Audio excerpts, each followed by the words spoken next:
이 시간에는 요한계시록 8장 1절부터 7절 말씀까지 읽었습니다. 오늘은 요한계시록 20번째 시간으로 부제목은 제단 아래에 있는 성도들의 기도입니다. 제단 아래에 있는 성도들의 기도. 자, 오늘 이제 요한계시록 8장을 시작하는데요. 지난 시간에 말씀드린 바와 같이 요한계시록 6장까지 6번째 인까지 떼어집니다. 그리고 그 중간에 요한계시록 7장이 삽입이 돼요.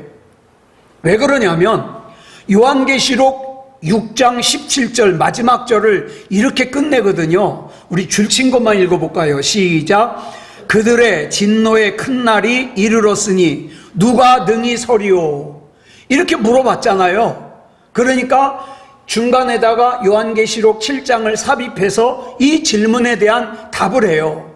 하나님의 장막에 있는 자들은 이 진노의 큰 날을 이길 수 있다. 답을 해요. 그 다음에 이제 이어서 요한계시록 8장에 7번째 인이 나옵니다. 자, 오늘 본문 1절 같이 읽겠습니다. 시작. 7째 인을 떼실 때에 하늘이 반시간쯤 고요하더니, 여기 보니까 하늘이 반시간쯤 고요하더니 그랬어요. 이거 문학적인 표현입니다. 자, 이제 첫째 인부터 6째 인까지 다 떼어졌어요. 그리고 7째 인을 떼는 순간 조용해져요. 이 반시간이라는 이 표현은요, 이스라엘 문헌에 보면 자주 등장하는데 뭐냐? 아침과 저녁에 소제를 드리는 시간이에요. 곡물을 가지고 제사를 드리는 시간인데 약 30분 걸려요. 그래서 이 반시간은 30분을 뜻합니다. 그 반시간 동안 온 세상이 조용해져요. 자, 이 고요함은 뭔가 굉장히 중요한 하늘의 선언이 선포될 것 같은 것을 암시하죠. 또 어떤 분은 이 말씀을 이렇게 해석을 하더라고요. 하나님이 고민하시는 시간이래요. 하나님이 침묵하시는 시간이래요. 왜 그러냐? 이유를 설명하기를, 이제 7인을 뗄 때까지는 아직 사람이 죽는 재앙이 없었어요. 근데 이제 앞으로 나팔을 불잖아요. 그런데 셋째 나팔을 불면서 사람이 죽는 재앙이 나오거든요. 이제 드디어 사람이 죽게 되는 나팔을 부는 순서가 왔는데, 그 나팔 부는 것을 허락하셔야 되는 시점에 이르니까 하나님이 고민하시는 거예요. 네. 여러분 음악회 가보면 그러잖아요. 막 수근수근 떠들다가 갑자기 이제 곧 시작하겠습니다 안내가 나오면 조용해져요. 음악이 시작되기 직전에 그 조용함, 그 고요를 말하는 거예요. 그리고 이제 무슨 일이 벌어지는가? 본문 2절 보겠습니다. 시작. 내가 봄에 하나님 앞에 7 천사가 서 있어 7 나팔을 받았더라. 우리가 여기서 이해해야 되는 것은 7인이 다 떼지고 그 다음에 따로 7 나팔이 불어지고 그 다음에 따로 7 대접이 엎어지고 그러지 않아요. 7인을 떼는데 7번째 인을 떼니까 그 속에 뭐가 있어요? 7 나팔이 있어요. 또 7번째 나팔 안에 뭐가 있어요? 7 대접이 있어요. 이어지는 거예요. 네. 다시 말해서 7번째 인을 떼면서 그 7번째 인 안에 더 자세하게 들어가는 7 나팔이 펼쳐지더라는 거예요. 그러면서 이제 앞으로 7 나팔을 설명을 합니다. 자, 본문 3절 보겠습니다. 줄친 것만 시작. 또 다른 천사가 와서 제단 곁에 서서. 자, 이 제단은 무슨 제단일까요? 이 제단은 뜬금없이 나온 제단이 아니에요. 우리가 앞에 요한계시록 6장 9절을 살펴볼 때 여기 이 제단 아래에 있는 사람을 뭐라고 설명을 했냐면, 줄친 것만 읽어볼까요? 시작. 하나님의 말씀과 그들이 가진 증거로 말미암아 죽임을 당한 영혼들이 제단 아래에 있어. 여러분, 내 신앙을 지키려고, 내가 하나님을 신뢰하는 이 믿음을 지키려고 죽임을 당하다가 어떻게 해요? 제단 밑에 있는 거예요. 그 제단이에요. 자, 그럼 한번 머리에 그려보시기 바랍니다. 제단이 있는데 그 제단 아래에는 성도들의 흘린 피가 있어요. 저와 여러분이 눈물 흘리고 하나님 앞에 간절하게 기도했던 그 기도도 거기 있어요. 거기 있어요. 자, 그런데 요한계시록 8장 3절을 보니까 그 제단 곁에 천사가 있어요. 그럼 그 천사가 뭘 하려고 있을까요? 그 다음 줄친 걸 읽어볼까요? 시작.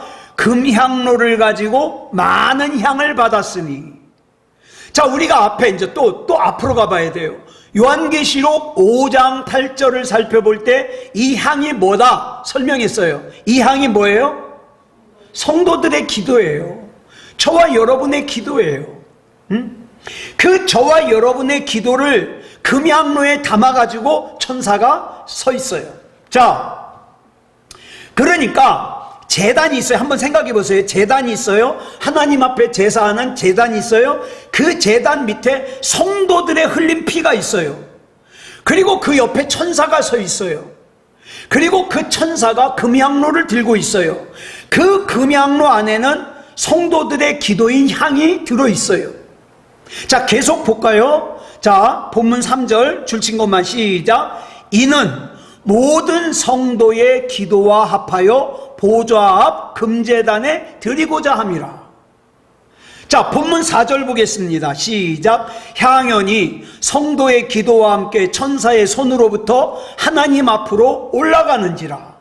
자, 그러면 여기 있는 이 금향로 안에 있는 성도의 기도의 내용이 뭘까요? 어떤 기도일까요? 그 기도의 내용이 요한계시록 6장 10절에 나왔던 그 기도예요. 줄친 것만 시작. 거룩하고 참되신 대주제여, 땅에 거하는 자들을 심판하여 우리 피를 갚아주지 아니하시기를 어느 때까지 하시려 하나이까. 저와 여러분도 그런 기도하잖아요. 하나님, 언제까지입니까? 언제까지입니까? 기도예요. 그 기도가 지금 금향로에 담겨져서 천사의 손에 들려져서 하나님 앞으로 올라가요. 그러면서 일곱 나팔이 시작이 되는 거예요. 그러면 일곱 나팔의 내용은 뭘까요? 그러면 하나로 정리하면 일곱 나팔의 내용은 이거예요. 이 기도의 제목이에요. 거룩하고 참되신 대주제요, 땅에 거하는 자들을 심판하여 우리 피를 갚아주지 아니하시기를 어느 때까지 하시려 하나이까? 라고 하는 그 성도들의 기도가 지금 금향로에 담겨져 가지고 올라가잖아요. 그 성도들의 기도에 대한 응답이에요. 응답. 일곱 나팔이.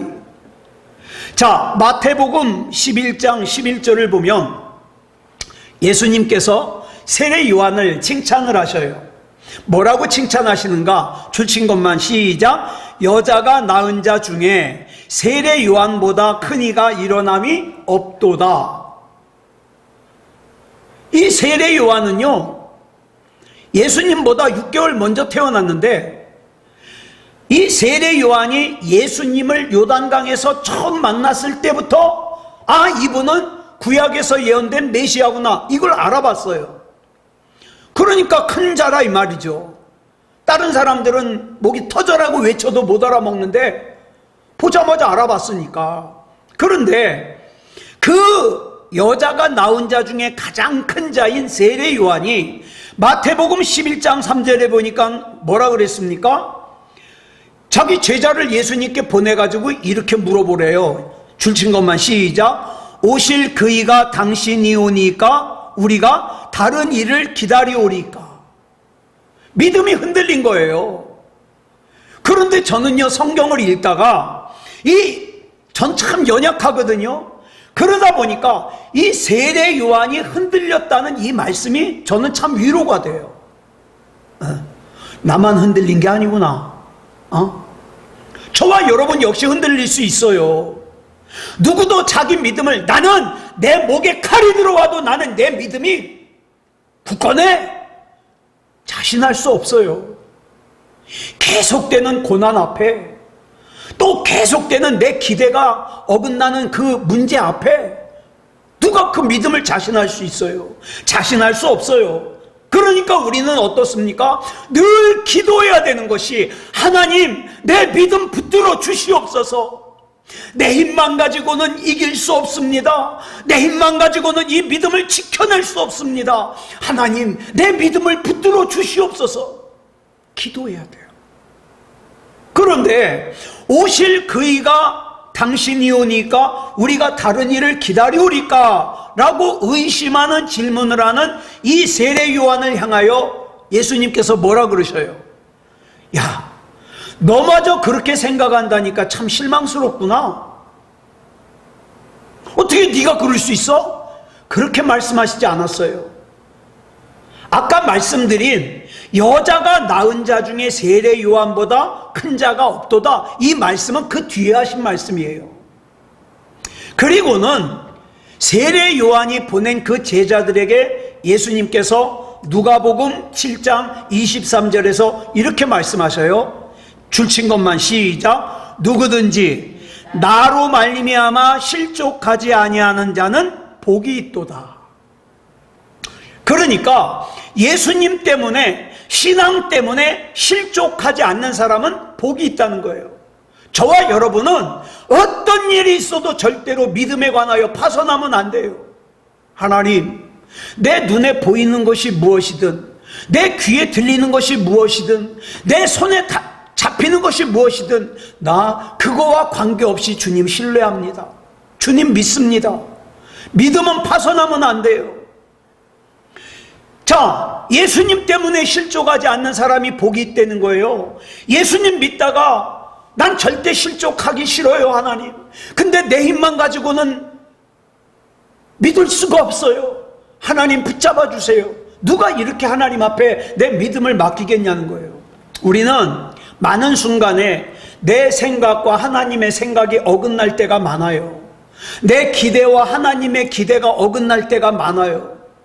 그랬을 때 그럼에도 불구하고 주님이 옳습니다라고 고백할 수 있는 사람, 주님의 생각이 옳습니다, 주님의 길이 옳습니다. 지금 당장에는 내 생각은 납득이 되고 하나님이 하시는 일은 납득이 안 되지만 그래도 주님이 옳습니다. 누가 이렇게 고백할 수 있냐고요. 자, 본문 5절 보겠습니다. 시작. 천사가 향로를 가지고 제단에 불을 담아다가 땅에 쏟음에 우레와 음성과 번개와 지진이 나더라.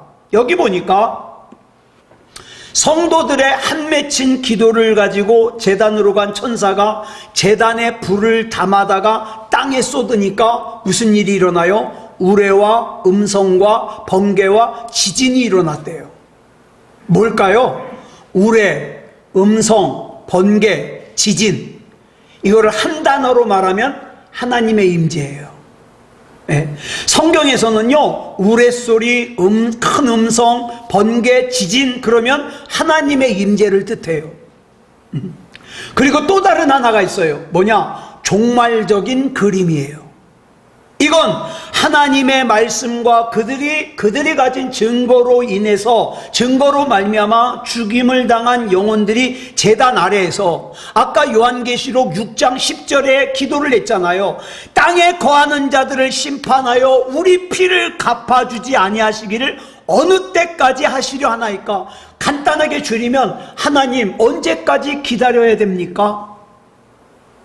언제까지 참아야 됩니까? 언제까지 인내해야 됩니까? 이거예요. 이 기도에 대한 응답이라 이 말이에요.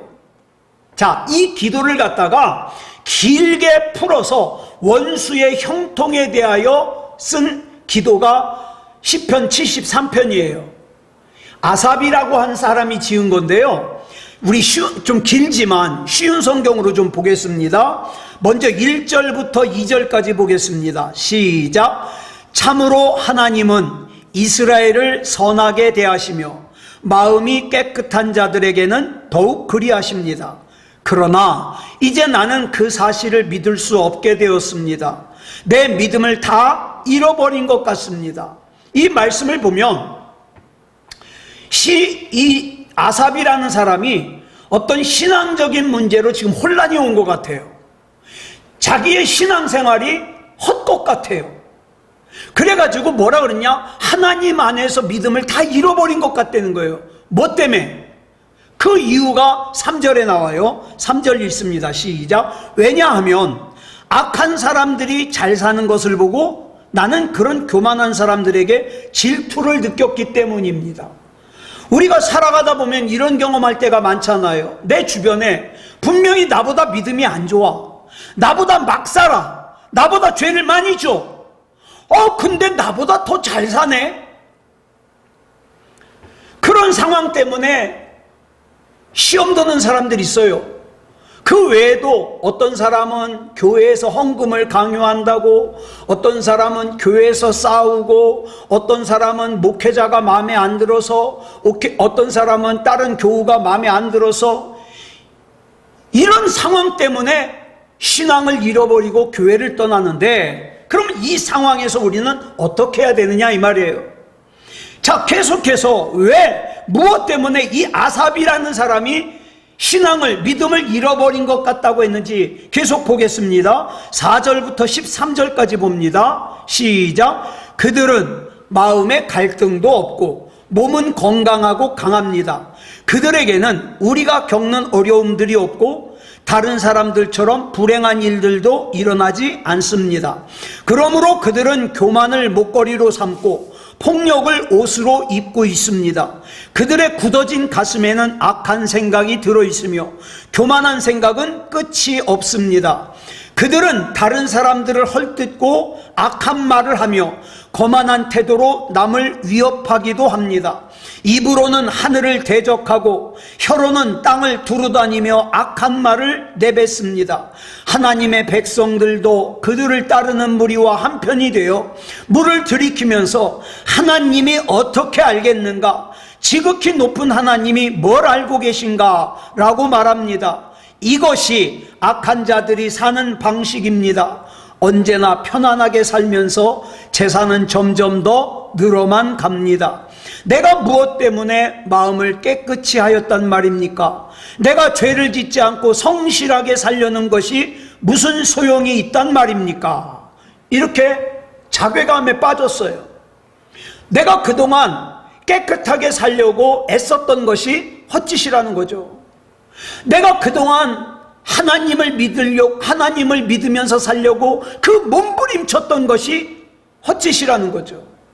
그러면서 14절에서 이것 때문에 당하는 고통을 이렇게 기록하고 있어요. 시작. 나는 하루 종일 고통을 당하였으며 매일 아침마다 벌을 받고 있습니다. 자, 이제 그 다음 이어지는 15절부터 17절까지 계속 보겠습니다. 시작. 만일 내가 이 일에 대해 말하기로 결심했다면 나는 주의 백성들을 속였을지도 모릅니다. 나는 이 모든 일들을 이해해 보려고 무척이나 애썼지만 그것은 너무나 힘든 일이었습니다. 그러나 하나님의 성전으로 나아가서야 비로소 그들에게 무슨 일이 일어날지 깨닫게 되었습니다. 자, 어디에 들어갈 때 깨닫게 되었다고요? 하나님의 성전에 들어갈 때. 여러분, 이 하나님의 성전을 예배당이라고 이해하면 안 돼요. 예배당이 아니에요. 성전을 갖다가 히브리어로 미크다시라 그러거든요. 근데 이 단어에서 영광이라는 단어인 카도시가 나왔어요. 그러면 여기서 말하는 하나님의 성전이 의미하는 게 뭐겠어요? 하나님의 영광이에요. 내가 하나님의 영광에 들어갈 때, 이들에게 무슨 일이 일어나겠구나, 이걸 알았다는 거예요. 즉 하나님의 영광을 보고 나서야 악인들의 끝이 어떻게 된다는 걸 깨달았다는 거예요. 그 다음에 이제 18절부터 28절까지 보면 하나님의 영광을 보고 깨달은 내용이 나와요. 같이 읽겠습니다. 시작. 참으로 주께서는 그들을 미끄러지는 곳에 내버려 두시고 그들이 망하도록 하실 것입니다. 순식간에 그들이 망하게 되며 공포 가운데 그들이 모두 죽어 없어질 것입니다. 잠에서 깨면 꿈인 것을 알듯이 오 주여, 주께서 오시면 주는 그들을 한낮 꿈처럼 무시하실 것입니다. 내 마음이 슬프고 가슴이 찢어질 듯 아파도 내가 어리석은 탓에 깨닫지 못하고 있었습니다. 나는 주 앞에서 마치 짐승과 같았습니다. 그러나 나는 이제 주와 항상 함께 있습니다. 주께서 주의 오른손으로 나를 꼭 붙들어 주십니다. 주의 가르침으로 나를 인도해 주시고 후에는 나를 영광 가운데 영접해 주실 것입니다.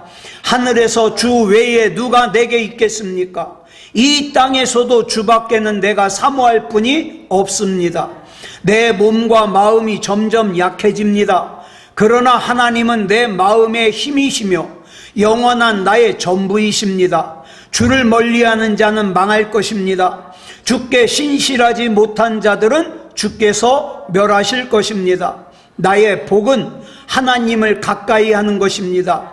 주 여호와는 나의 피난처이십니다. 주께서 하신 모든 일을 내가 전파하겠습니다. 이렇게 마무리를 하고 있어요. 자, 아까 말씀드린 요한계시록 6장 10절에 나온 것처럼 땅에 거하는 자들을 심판하여 우리 피를 갚아주지 아니하시기를 어느 때까지 하시려 하나이까? 라고 하는, 지금 이 기도라는 사람들이 누구냐? 하나님의 말씀과 그들이 가진 증거, 믿음의 증거로 말미암아 죽임을 당한 영혼들이 원한이 가득한 가운데 사는 기도예요. 저와 여러분 그런 기도할 때 있잖아요. 저만 그런 기도하나? 하나님, 내가 하나님만 신뢰하면서 나아가는 이 인생이 헛되지 않게 해주십시오. 네? 하나님 안에서 내 신앙생활이 시험 들지 않게 해주십시오. 하나님은 능히 나를 이 시험 가운데 건져주실 줄 믿습니다. 하나님, 이 상황에서 내가 조금 더 방치되면 나는 내 신앙이 어떻게 될지 모르겠습니다. 전 그런 기도도 했거든요. 맞아요. 그런 원한 맺힌 기도. 그런데 7번째 인을 떼면서 하늘에서 종말적인 그림을 보여주는데 하나님의 금대접과 향로가 제단에 쏟아지면서 모든 성도들의 한 맺힌 기도가 응답되는 것이 나오는데 그게 바로 7 나팔이다. 그러니까 7 나팔은 절대 재앙이라고만 해석을 하면 안 돼요. 응답이에요. 자, 본문 6절 보겠습니다. 시작. 7 나팔을 가진 7 천사가 나팔 불기를 준비하더라. 성경에 보면 나팔이 두 종류가 있어요. 하나는 군인들이 전쟁할 때 부는 나팔이에요. 이걸 뭐라 그러냐? 히브리어로 하초치라라고 불러요. 하초치라. 이 하초치라는요, 금속으로 만들어가지고 길쭉하니 트럼펫같이 생겼어요. 반면에 하나님께서 임재하시거나 하나님께서 싸우시는 전쟁에서 부는 나팔은 쇼파르예요. 수 양의 뿔로 만든 거, 이렇게 꺾어진 거 있죠? 그런 나팔이에요. 이 쇼파르.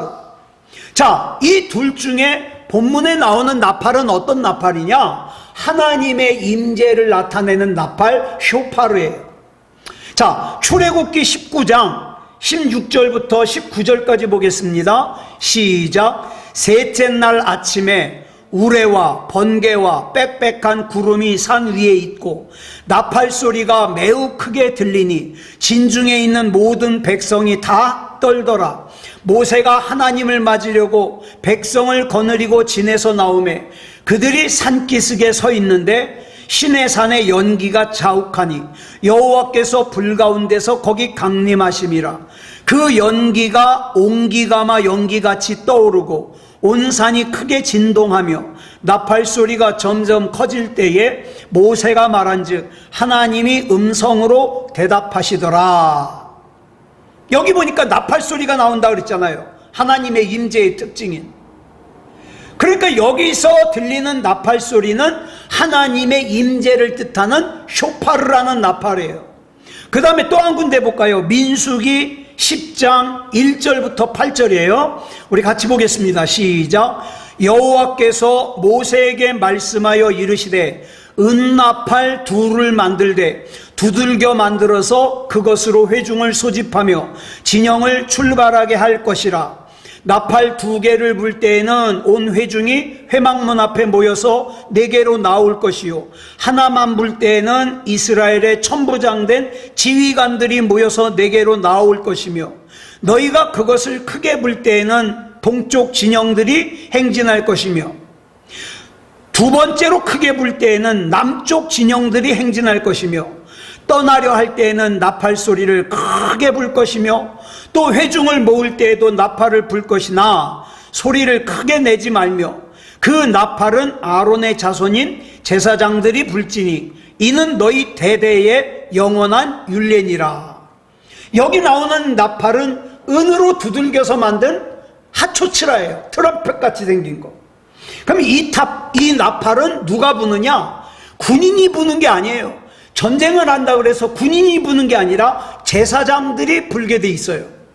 자, 9절 볼까요? 이어지는 9절 시작. 또 너희 땅에서 너희가 자기를 압박하는 대적을 치러 갈 때에는 나팔을 크게 불지니 그리하면 너희 하나님 여호와가 너희를 기억하고 너희를 너희의 대적에게서 구원하시리라. 자, 아까 출애굽기 19장에서는 나팔 소리의 의미가 하나님의 임재를 뜻한다 그랬어요.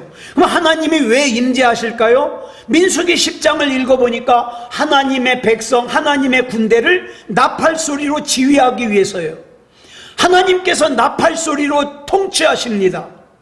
대제사장들, 제사장을 통해서 부는 나팔 소리에 따라서 앞으로 나가기도 하고 뒤로 물러서기도 하고 지휘관들만 나오기도 하고 차례차례 출발하기도 하고 그러는 거예요.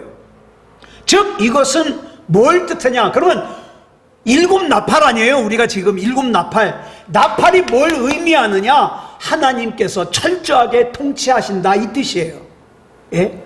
괜히 막 하나님의 나팔 소리 울리면 뭐 재앙이 그게 아니라 하나님이 통치하신다. 7 나팔은. 예. 자, 마지막으로 여호수아서 6장 20절 보겠습니다. 시작. 이에 백성은 외치고 제사장들은 나팔을 불매 백성이 나팔 소리를 들을 때에 크게 소리질러 외치니 성벽이 무너져 내린지라. 백성이 각기 앞으로 나아가 그 성에 들어가서 그 성을 점령하고. 우리 전에 살펴본 대로 여리고 성은요 칼과 창과 활로 정복한 성이 아니에요. 여리고 성은요 하나님께서 정복해서 이스라엘에게 주신 성이에요. 그런데 이스라엘이 그걸 모르고 자기가 그 성을 정복했다고 착각을 해가지고 그 다음에 있는 아이성을 무시하고 갔다가 지잖아요. 여러분 마찬가지예요.